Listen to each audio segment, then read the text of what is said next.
Good morning, কেমন আছো সবাই? আশা করি সবাই খুব ভালো আছো, আমিও খুব ভালো আছি। ওয়েলকাম তোমাদেরকে আমাদের চ্যানেলে আড্ডা উইথ ব্যানার্জিস অ্যান্ড সেনগুপ্তাস। ওয়েলকাম তোমাদেরকে আর একটা নতুন ব্লগে। আর তোমাদের সবাইকে হ্যাপি নিউ ইয়ার। সবার সারাটা বছর খুব ভালো কাটুক, সবাই খুব ভালো থেকো, সুস্থ থেকো, মানে নিজেদের মনের সমস্ত ইচ্ছা পূরণ হোক, এটাই প্রে করি। তো আজ হচ্ছে 1 জানুয়ারি। দেখতে দেখতে একটা বছর হুশ করে কীরকম চলে গেল। 2023টা যেন আমার মনে হচ্ছে আরও বেশি তাড়াতাড়ি হুশ হুশ করে চলে গেল আর কি। আর প্রত্যেকটা 31st নাইট আমি এই বাড়িতে থাকি। একটা ভীষণ একটা কোইন্সিডেন্স, কেন এরকম হয় আমি জানি না। কিন্তু কালকে তো এসেছিলাম যেহেতু ক্লাস ছিল বলে, কিন্তু লাস্ট মোটামুটি বিয়ের পর থেকে 3-4 বছর ধরে এই হয়ে যাচ্ছে। 31স্টে আমি সবসময় এই বাড়িতে থাকি। যাই হোক, আজ হচ্ছে সোমবার। খুব ভালো একটা দিন দিয়ে বছরের শুরু। আশা করি সবার সারাটা বছর ভীষণ ভালো কাটবে। তো চলো, এখন বাজে হচ্ছে প্রায় 10টা। আজকে অনেকক্ষণ উঠেছি আমি, প্রায় 7টা 7:30 নাগাদ উঠেছি। মানে বাথরুমে গিয়ে আমার আর ঘুম আসেনি আর কি।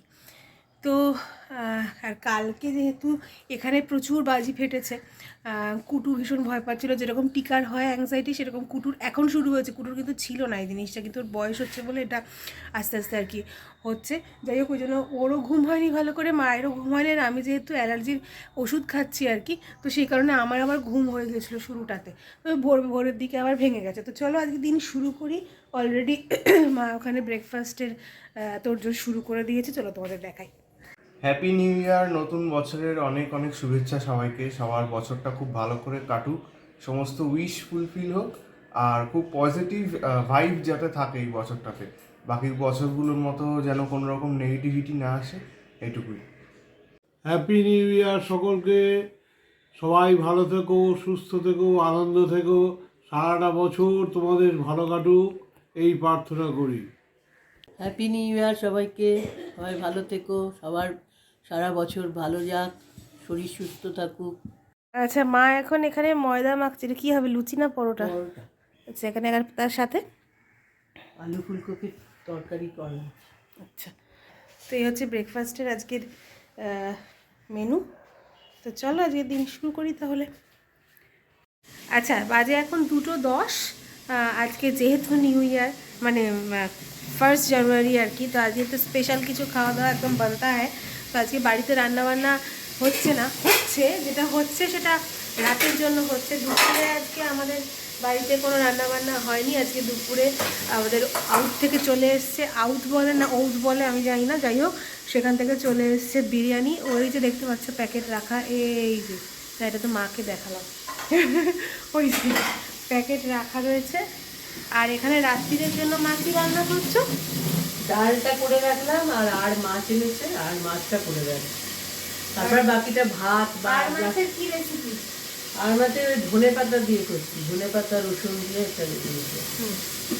তো এই হচ্ছে আজকের আমাদের রাত্রিরের মেনুও বলে দিলাম তোমাদেরকে, আর দুপুরের মেনুও বলে দিলাম। তো আজকে কে কে স্পেশাল কী কী করছো, কী কী খাওয়া দাওয়া করছো, কার বাড়িতে কী কী রান্না হচ্ছে স্পেশাল, যারা ব্লগ দেখো তারা আমি চাইবো কমেন্ট সেকশনে জানিও। তোমাদেরটা জানলে আমারও বেশ ভালো লাগবে। গুড মর্নিং, কেমন আছো সবাই? আশা করি সবাই খুব ভালো আছো, আমিও খুব ভালো আছি। ওয়েলকাম তোমাদেরকে আমাদের চ্যানেলে আড্ডা উইথ ব্যানার্জিস অ্যান্ড সেনগুপ্তাজ। ওয়েলকাম তোমাদেরকে আরও একটা নতুন ব্লগে। আজকে হচ্ছে নেক্সট ডে। কালকে সারাদিন ব্লগ করার কোনো টাইমই পাওয়া যায়নি। যাই হোক, আজকে এখন বাজে হচ্ছে 11:20 সকালবেলায়। জাস্ট আমাদের একটু আগে ব্রেকফাস্ট হলো। আজকে ব্রেকফাস্টে মা বানিয়েছিল সমস্ত সবজি দিয়ে ম্যাগি। এখন এখানে চা বানাচ্ছে, আর আমি এখন যাব নিচে পমপমকে একটুখানি খেতে দিতে। তো চলো, পম্পম এখানে কোথাও নেই, তো আমি গেটটা খুলবো, খুলে আমি ওকে ডাকবো। এবার তোমাদেরকে এটাই দেখানোর জন্য যে ওর নামটা চেনে এত ভালো, আমার গলাটা চেনে, গেটের আওয়াজ চেনে, সব চেনে।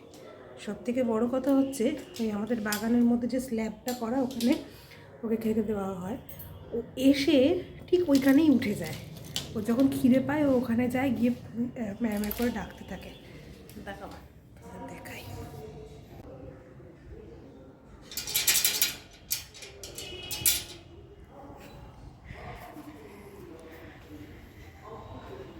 কমলাই, হ্যাঁ কাঁদার কী আছে? কাঁদছে, কোথায় গেল সে? হ্যাঁ পম্পম, ওই যে দে দে, এ ছি ছি, চলো খাবে খাবে খাবে, চলো চলো চলো চলো চলো চলো চলো চলো চলো, এসো এসো এসো এসো এসো এসো এসো এসো এসো, ইছ কি হলো মামা? তুই সবাইকে গুড মর্নিং করিস? রোদ্দুরে বসেছিলে? রোদ্দুরে বসেছিলে? আচ্ছা আচ্ছা আচ্ছা, এখন বাজে 12:30। দেখছো আমাদের এখানকার জানলাগুলো বন্ধ, তার কারণ হচ্ছে ওই জানলাটা খুললেই পম্পম মানে চলে আসতে চায় ভেতরে, আর ওখানে বসে বসে রোদ পোহায়ও দিয়ে চলে আসতে চায়। এবার সমস্যা হচ্ছে কুটু খেদু আছে, তো কুটু খেদুর জন্য মানে মানে ওরা বিড়াল একদম সহ্যই করতে পারে না। টিকা যেরকম শুরু থেকে বিড়ালদের সাথেই যেহেতু ও থাকে, ওই জন্য টিকা ঠিক আছে, টিকার জন্য কোনো অসুবিধা নেই যে পম্পম এখানে বসে। এত আমার গলাটা চেনে, যাই হোক, কিন্তু কুটু খেদু বিড়াল দেখলেই একদম তেড়ে মারতে যায় আর কি। চলো এখন জেনে নিই যে আজকে লাঞ্চের মেনু কি আছে মায়ের থেকে। এই যে মা, বলো মেনু আজকে। আজকে মেনু বলতে আমি শুধু এখন পোস্ত করব একটু, আর আমার ফ্রিজে রয়েছে পালং শাকের ঘন্ট রয়েছে, বাঁধাকপির তরকারি, ডাল, তারপরে তোর জন্য থোড় ছেঁচকি আছে, এসব রয়েছে বলে এগুলো বার করে নিলাম। আজকে আর অন্য কিছু করবো না, শুধু পোস্ত করবো আর ভাত করবো, গরম ভাত। আর এখানে মা কেটে রেখেছে পেঁপে, একটা পেঁপে খাবো এখন। বাবা এখানে কুকার থেকে কেমন সব আওয়াজ বেরোচ্ছে। তোমরা পাকা পেঁপে খেতে কে কে ভালোবাসো জানিও, আমি কিন্তু ভালোবাসি। আগে খুব একটা ভালোবাসতাম না, যত বড় হলাম তখন মনে হলো যে না ঠিকই আছে, একটু গন্ধটা বিচ্ছিরি লাগে কিন্তু ঠিক আছে, শরীরের জন্য ভালো। ওকে, এখন 4:40 বাজে, আমি বেরোলাম। ক্লাস আছে, 2টো ক্লাস করিয়ে ওই বাড়ি যাব। 5টা থেকে মফিজার ক্লাস, দেখা যাক বাস বা ইয়ে কী পাই। আজকে বেশ ঠান্ডা আছে, আমি একবারে শালের চুড়িদার টুড়িদার পরে তারপরে বেরিয়েছি। চলো যাওয়া যাক। আচ্ছা, এখন 5:45 বাজে, আমি এসছি মধুজার বাড়িতে, প্রায় 45 মিনিটই হয়ে গেল পাক্কা, কারণ একদম 5টায় আজকে ঢুকে গেছি। মধুজার বাড়িতে আমি প্রায় 1 সপ্তাহ পরে এলাম, কারণ ওরা বাড়িতে ছিল না, ওরা ঘুরতে গেছিলো। কোথায় ঘুরতে গেছিলো, কেমন ঘুরেছে সবটা মধুজাই তোমাদেরকে বলবে, দাঁড়াও আমি দেখাচ্ছি। ওকে বল, কোথায় গেছিলি? ডুয়ার্স আর কালিম্পং, মানে কে- বেশ খুব মজা হয়েছে। খুব মজা হয়েছে। তো কী কী দেখেছিস সবাইকে একটু বলে দে। সাফারি করেছি, জঙ্গল সাফারি করেছি। ওখানটায় এত ঠান্ডা, মানে কি বলবো, মানে হাতে পুরো গ্লাভস পরার মতন। তাও মনে হচ্ছে 4টের সময় বেরিয়েছিলাম সাফারি করতে, মানে ভোর 4টে। ভোর 4টে উঠতে পারলি ঘুম থেকে? হ্যাঁ, উঠতে পেরেছি।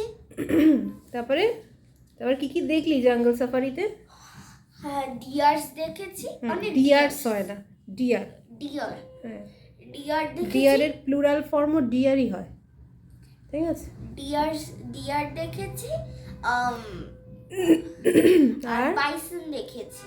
বাইসন মনে হয় আমি 5টা মতন দেখেছি। আর হ্যাঁ। একটা বাইসন, 2টো বাইসন, মানে এত জোরে দৌড় দিয়েছে, মানে কি বলবো, এরকম একটা জোরে দৌড় আর দিয়েছে। বাঘ দেখিসনি? না, ওইগুলো দেখিনি। আর এলিফ্যান্ট দেখেছিস? এলিফ্যান্টের পটি দেখেছি। এই এলিফ্যান্টের পটি দেখেছিস? আর কি দেখেছিস? বাঘের পায়ের ছাপ? হ্যাঁ, পায়ের ছাপ অনেক বড়। তো পাহাড় দেখেছিস? হ্যাঁ, পাহাড় দেখেছি। ভালো লেগেছে? তাহলে কেমন লাগলো বল, এই যে এতদিন বাইরে ছিলি, ঘুরে এলি, কেমন লাগলো? বেশ মজা, খুব মজা লেগেছে। তোর কে কে গেছিলি বলে দে। আমি গেছিলাম আর আমার মা বাবা গেছে। আর সবাইকে হ্যাপি নিউ ইয়ার বলে দে। Happy new year friends. আচ্ছা, এখন 10:15 মতন বাজে, আমি এই বাড়িতে এসছি, ক্লাস টাস করিয়ে এলাম। এসছি তাও ধরো আধ ঘন্টা হয়ে গেছে। নিচে গিয়েছিলাম, বাচ্চাগুলোকে বিস্কুট দিলাম, টিকার সাথে একটুখানি খেলাধুলা করে তারপরে আমি এখন ফ্রেশ ট্রেশ হলাম। আর এখানে দেখতে পাচ্ছ শুভময় সবজি নিয়ে এসেছে, এগুলো এখন দেখবো কী কী এনেছে। মেথি শাক এনেছে দেখতে পাচ্ছি, মেথি শাকটাকে ছাড়িয়ে রেখে দেবো ইয়ে করে, ডিনার করে তারপরে ছাড়াবো, নাহলে সকালবেলা কেটে করতে প্রচুর সময় লেগে যায়। আমার ডিনার হয়ে গেছে, আর প্রচণ্ড ঠান্ডা লাগছে কেন জানি না, আমার না ঠান্ডাতে কাঁপুনি উঠে যায় একেবারে। আর আমি এই জাস্ট হাতটা ধুয়ে এলাম, তো ঠান্ডা জলে প্রচণ্ড কাঁপুনি উঠছে। যাই হোক, চলো আজকের ব্লগটা এখানে শেষ করি। কালকে একটা নতুন ব্লগ নিয়ে তোমাদের সাথে আবার দেখা হচ্ছে। ততক্ষণ সবাই খুব ভালো থেকো, সুস্থ থেকো, সাবধানে থেকো, আর সবাইকে ভালো রেখো। ঠান্ডা বেশ জমিয়ে পড়ে গেছে, নিজেদের শরীরের খেয়াল রেখো। তার কারণ মানে এখন এরকম একটা ওয়েদার চলে এসেছে যে সবার দেখছে যে সর্দি কাশি লেগেই রয়েছে, ঠান্ডা লেগেই রয়েছে। আর আরেকটা রিকোয়েস্ট করব বা বলবো যে আমার মনের কথা, সেটা হচ্ছে ঠান্ডায় আমরা যেরকম কষ্ট পাই, রাস্তার বাচ্চাগুলোও খুব কষ্ট পায়, অবলা বাচ্চাগুলো। যদি নিজেদের পুরনো জামা কাপড় বা পুরনো বেড কভার, চট যদি কিছু পাও, তাহলে চেষ্টা করো ওদের ওদের দিয়ে একটু হেল্প করতে। হ্যাঁ, আমি জানি আমার এই জায়গার ভিডিওটা দেখলে অনেকেই বলবেন যে প্রচুর এরকম মানুষ আছেন যাদের আশ্রয় নেই, হ্যাঁ, তারা রাস্তায় থাকেন বাধ্য হয়ে। কিন্তু তবু আমি বলবো একটা কথাই, যে মানুষের পাশে দাঁড়ানোর লোকও বেশি, মানুষের হয়ে কাজ করার লোকও প্রচুর বেশি, কিন্তু তুলনামূলক ওদের ক্ষেত্রে কিন্তু কম। আর ওদের কষ্টটা একটা অন্য জায়গায়, জানেন তো। সেটা হচ্ছে ওদের পেটে খিদে থাকলেও, ওদের ঠান্ডায় ওরা কাঁপতে থাকলেও, ওদের শরীরে মারাত্মক কোনো কষ্ট হলে ওরা সেটা শেয়ার করতে পারে না আমাদের মতো, মানুষের মতো ওরা বলতে পারে না। এটা হচ্ছে আরও বেশি কষ্ট। যাই হোক, একটু বেশি বোধহয় জ্ঞান দিয়ে ফেললাম। চলো আজকের ব্লগটা শেষ করি, কালকে আবার তোমাদের সাথে দেখা হচ্ছে। টাটা।